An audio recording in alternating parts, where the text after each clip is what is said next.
So I wanted to talk a little bit about Rekieta and his interview, if you could call it that, with is the guy's name Ethan Ralph or is it Ralph Ethan? I'll tell you, one of the things that's been funny and interesting about this whole Rekieta situation is that I'll fill you in real quick, Rob, and we're not going to spend a long time on it, but there was something that happened recently. Tug actually was going over it on his show today. But one of the funny things about this whole Rekieta situation is that it's introduced me to an entire cast of characters that I had no idea. I'm talking about like online streamers that I had no idea even existed. And some of them are some colorful characters.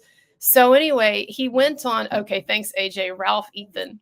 So Rekieta did his first interview. If you're not up on the Rekieta thing, it's not like a big story that a lot of people know unless you are a YouTuber or you're really into quote unquote law tube or what have you.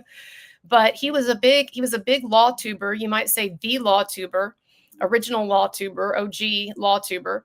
And he covered the Rittenhouse trial and he covered the Depp trial. And like Andrea Burkhart, who's been on my show, she went on the Rekieta show a lot and live streamed the Depp trial.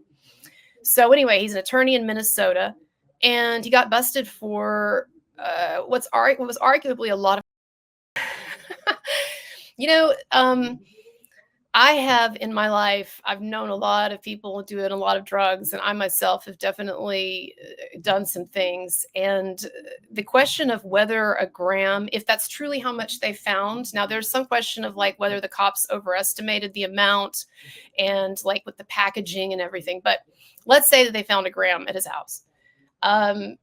People have been talking about like that's a huge amount. That's almost like a trafficking amount. Well, it's definitely a very, very big amount for a beginner.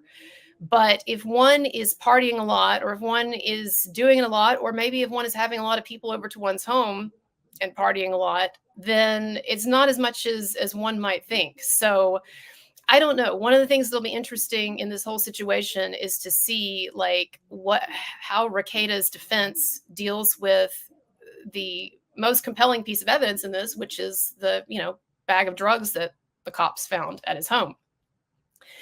But what makes all of this complicated and what makes this, I guess, a more serious story than it would be otherwise, it was just kind of like a libertarian issue of like, does someone have the right to do drugs in their home, is the fact that his kids were taken away from him. I mean, temporarily for the moment, right? But his kids were taken away and there were allegations that the police, their labs say that his 9-year-old tested positive for cocaine for a pretty decent amount, indicating some kind of regular use. So anyway, that's what makes this this thing like really serious with the Rekieta situation, is this question, of course, and of course he denies all of this, that the kids were in any danger, the kid was exposed to cocaine and all of this stuff. But that's what's going to play out. And so it's not a big story for people who are not interested in this niche of a particular, set of YouTubers. But in the YouTube world, this is like a big thing, right? Because this is like one of us. And even Tim Pool covered it a bit on his show. And I think what's interesting to me is that, the social media world, it's rapidly evolving. And this is, to my knowledge, the first time, tell me if I'm wrong, but the first time that a social media figure with a pretty big audience, or a very big audience. I mean, Rekieta had, as I understand it, he had signed $1 million contract with Rumble. So like, we're not talking about me, like amateur YouTuber bringing a little bit of money, scraping by. Like he was doing really well.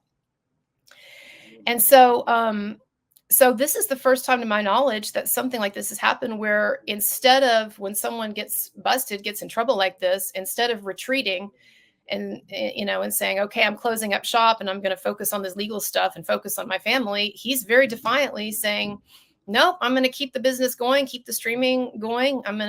He did an interview with this Ethan Ralph guy. He's doing streams on his locals on YouTube, on Rumble. So, and he's very defiant. And I'm not saying that I believe Rekieta, and I don't know Rekieta. So I have no idea who's telling the truth here or what's going on. I don't particularly trust the government, but also I don't particularly have any reason to trust Rekieta. I don't know him, right?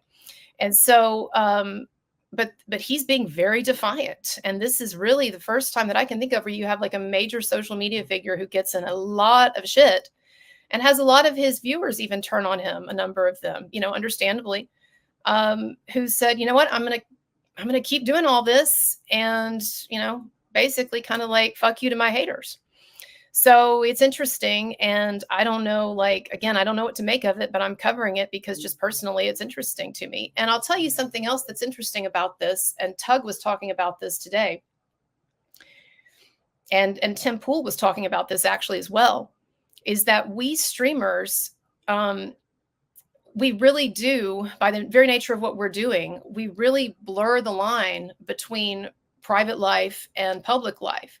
There's more of a defined line if you're like a Hollywood actor or something, or even to a degree a politician, because there are times in which you go to set or you go give a speech or whatever, but then your private time is your private time. And with streaming, because, and Tim Pool mentioned this, because we're streaming in our bedrooms now. I mean, this is not my bedroom, but we're streaming in our homes, in our private areas. Some people are streaming in their bedrooms.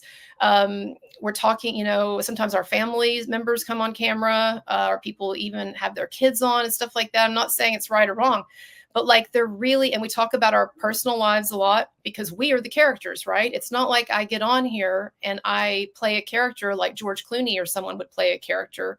It's like I'm playing a version of myself, but it's supposed to be me, right? It is me.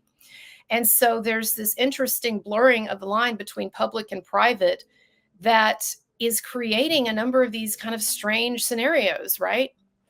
So like you had the YouTuber DSP, who I didn't even know who he was. I'd never watched him before.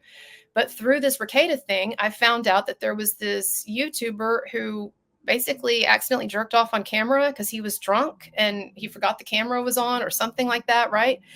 And so like, there's just all of this bleed through of private and public life. And so for people who are in some ways in their private lives living a little more on the edge, like Rekieta, with seemingly living in a kind of a menage a trois, a threesome with another woman, with his wife, and then living a party lifestyle and stuff. It's interesting because things come up. So that's why, a number of you who are my fans of my Marilyn Manson work or Johnny Depp work or whatever, you might be puzzled as to why I've been covering this, but I just think, it's interesting. And also on a personal level, like we YouTubers, we ask ourselves, like, how would we react in that situation?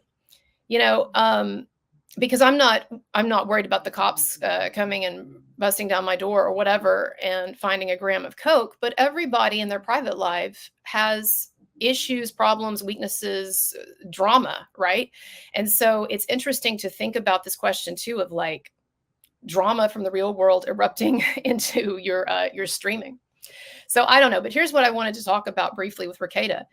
He has not done any interviews. He's done some streams, and he has talked some about his situation. Now, I'm sure that his attorneys don't like how much he's talking.